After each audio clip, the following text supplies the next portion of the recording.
Morning guys, the Wiltshire rider here, and unfortunately because of the weather I've not been able to do much on the bike. I've got to do a chain adjustment and oil today, so I'm going to film that.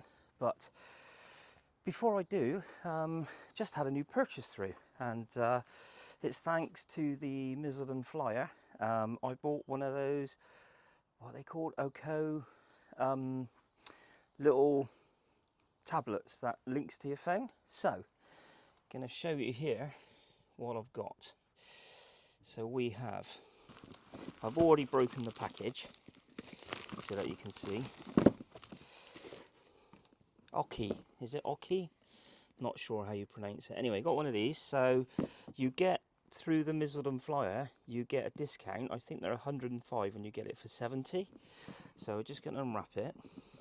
There you go. Very good wrapping in the box. There's it's covered in a plastic bag, and it's got a nice big pad there. Gonna put that in there, take that out. There's the actual unit itself. Excuse me. It's not actually that big, as you can see against my hand. It's quite a small little unit, and you get a kit with it. And what you get, so you can hardwire it into the motorbike, and you run it off the battery, and I think you can run it into a side light or an ignition wire, so it comes on with the ignition. These ends go on the battery, and I'm assuming this end plugs into the unit somewhere. Where's the plug? Oh, there.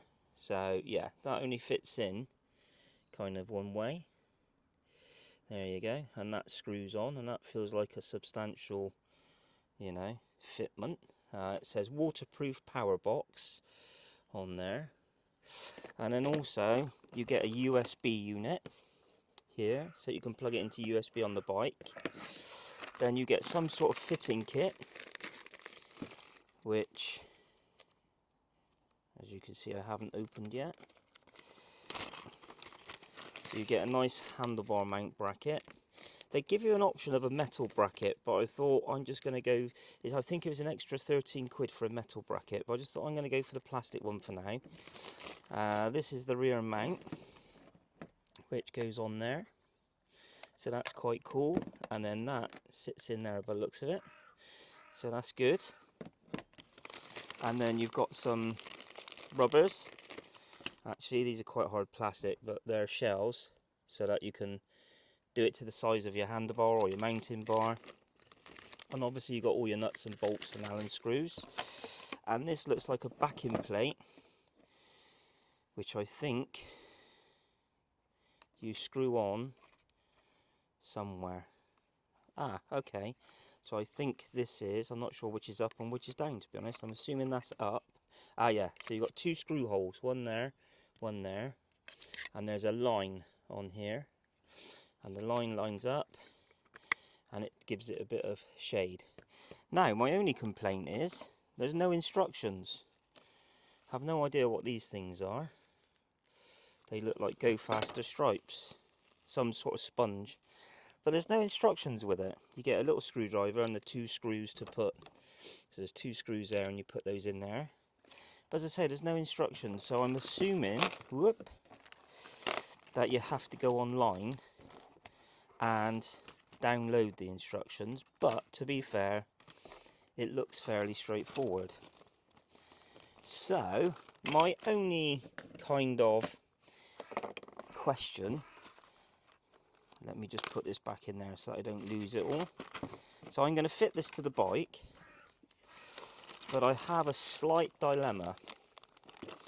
And so let's bring this up. So my dilemma is, do I just run it straight off the bike on a USB so that I can take it off whenever I use it and put it back on again?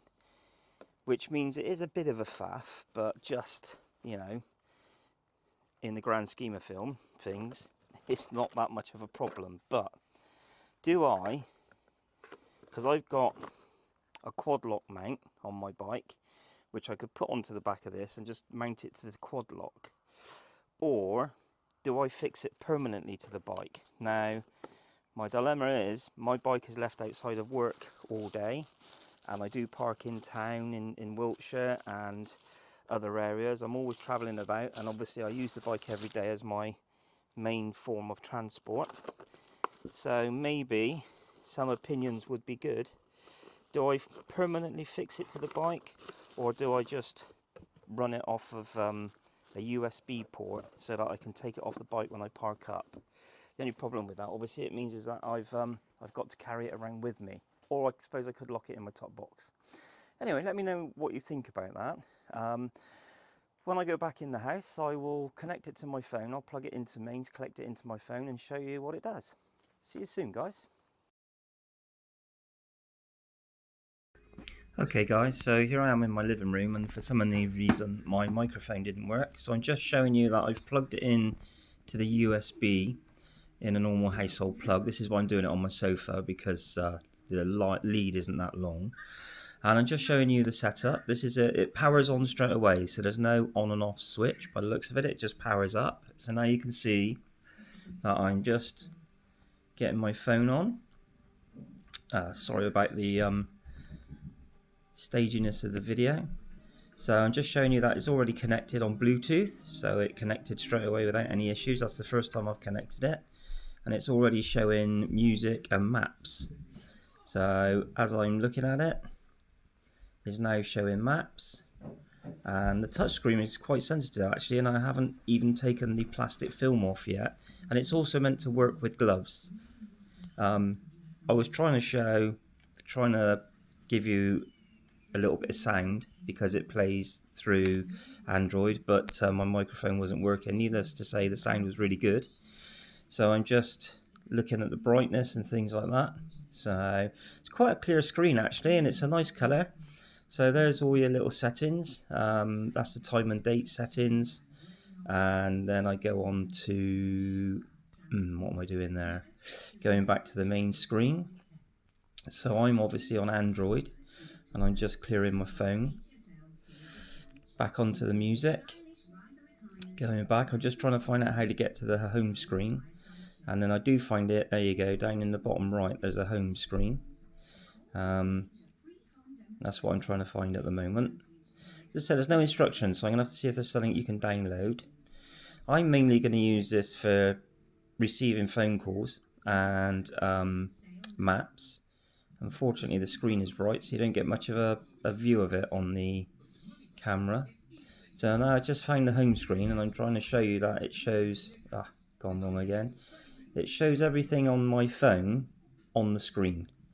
So it is... yeah, there you go. So everything on the front cover of my phone, or the home page of my phone, is now on that screen. I've got access to everything, which is brilliant. So now it means that I don't have to have my phone on the bike, and that vibration, which is known to kill the camera lenses on phones. So now I can just put this on the bike and have my phone in my pocket, which is brilliant news. Obviously the only thing is whether I hardwire it into the bike, or I have it so that I can just take it on and off the bike on the quad lock. I'm not quite sure yet. But again, I'm just flipping through and showing you what it can do. And again, the touchscreen seems quite good, seems quite sensitive. It'd be interesting to see if it works with the gloves on.